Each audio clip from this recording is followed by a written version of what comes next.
Praise the lord. ఈరోజు దేవుని వాక్యము హెబ్రీయులకు రాసిన పత్రిక 2వ అధ్యాయము 18వ వచనము.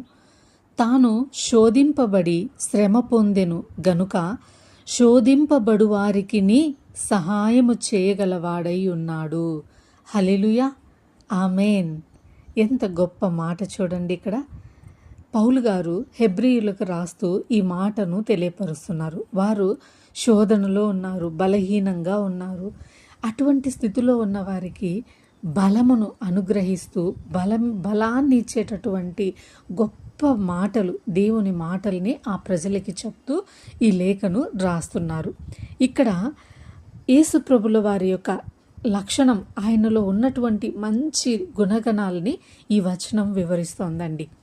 తాను శోధింపబడి శ్రమ పొందాడు కాబట్టి మీ బాధలను ఆయన అర్థం చేసుకుంటాడు అని ఎంత ప్రేమగా వారికి అర్థమయ్యేలాగా యేసయ్య జీవితంలోని ఉదాహరణని తీసుకొని వారికి చెప్తున్నాడండి.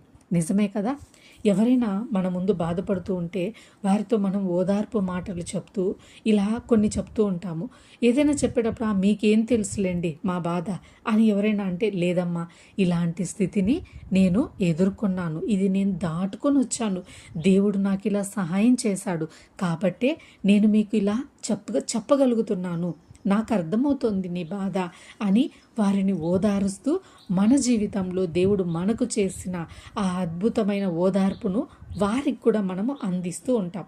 కాబట్టి ఇక్కడ అనుభవిస్తే తప్ప ఎదుటి వారికి అర్థం కాదు. ఇక్కడ యేసయ్య ప్రతిదీ అనుభవించాడండి. ఈరోజు మనం అనుకునే చిన్న ఎదుర్కొనేటటువంటి శ్రమలు, బాధలు, నష్టాలు, కష్టాలు, వేదనలు ఇవన్నీ కొండంత ఎక్కువ, నూరంతలు ఎక్కువ ఆయన మన కొరకు అనుభవించాడండి. ఆయనకి ఇది ఒక లెక్కన ఏమీ కాదు. గొప్ప గొప్ప శ్రమలు ఆయన అనుభవించాడు. అయితే ఇక్కడ మనం ఒక మాట అనుకుంటాం, ఆయన దేవుడు కదా అండి, ఆయనకి ఆ శక్తి ఉంది అని. నిజమేనండి. ఎందుకంటే నేను కూడా ఇలానే అనుకున్నాను. ఒకప్పుడు నేను కూడా ఇలా పొరపాటు పడ్డాను, దేవుణ్ణి దూషించుకున్నాను. ఇది నా నిజ జీవితం, నా జీవితం. ఒకానొక టైంలో నాకు వచ్చిన చిన్న శోధనలు, శ్రమలు అది అందరికీ ఉండేవే.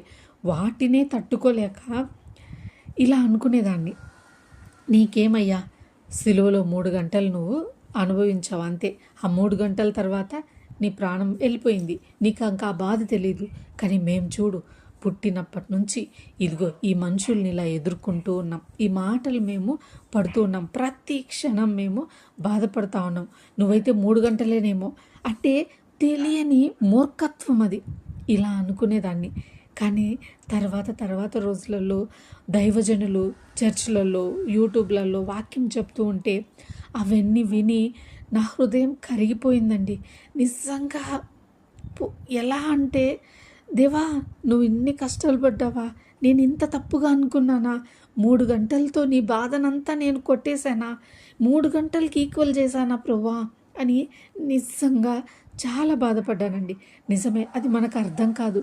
కానీ మన యేసయ్య మన బాధలు ఆయనకి అర్థం కావడానికి ఆయన ఎక్కడో ఆకాశంలో కూర్చొని నేను మీ బాధలు చూస్తున్నాను, నేను వింటున్నాను అంటే ఎవరికి అర్థమవుతుందండి?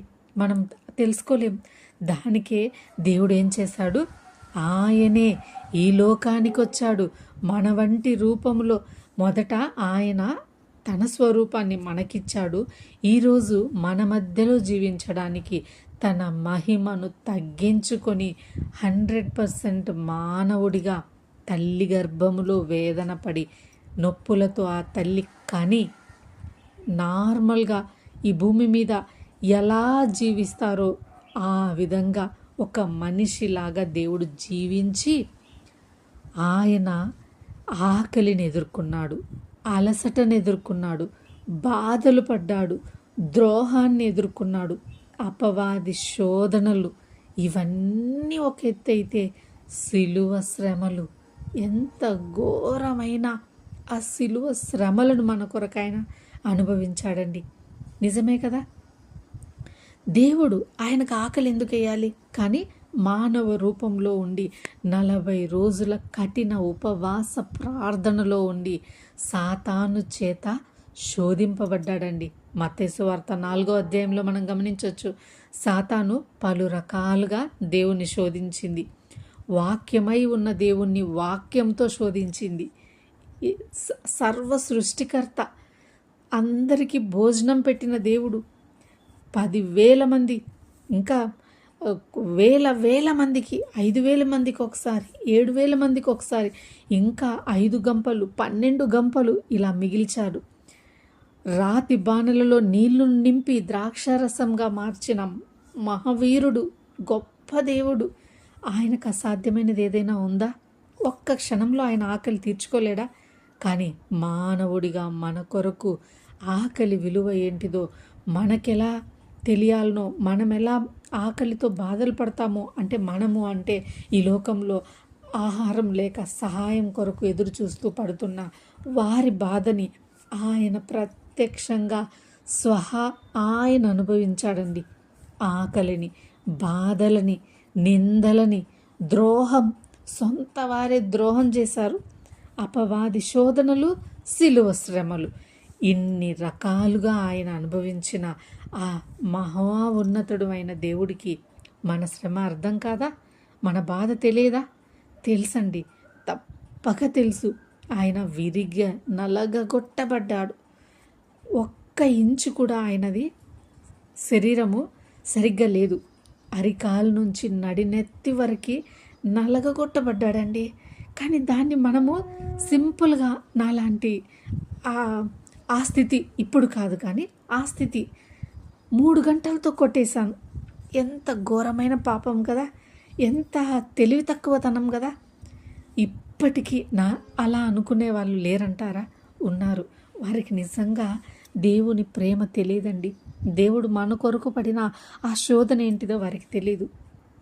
కానీ ఆయన మన బాధ నాకు తెలుసు అని చెప్పడానికి మాదిరి జీవితాన్ని జీవించి, ఇదిగో ఈరోజు ఈ అద్భుతమైన మాటని పౌలు గారి ద్వారా మనం చదువుకునేలాగా ఆయన చేశాడండి.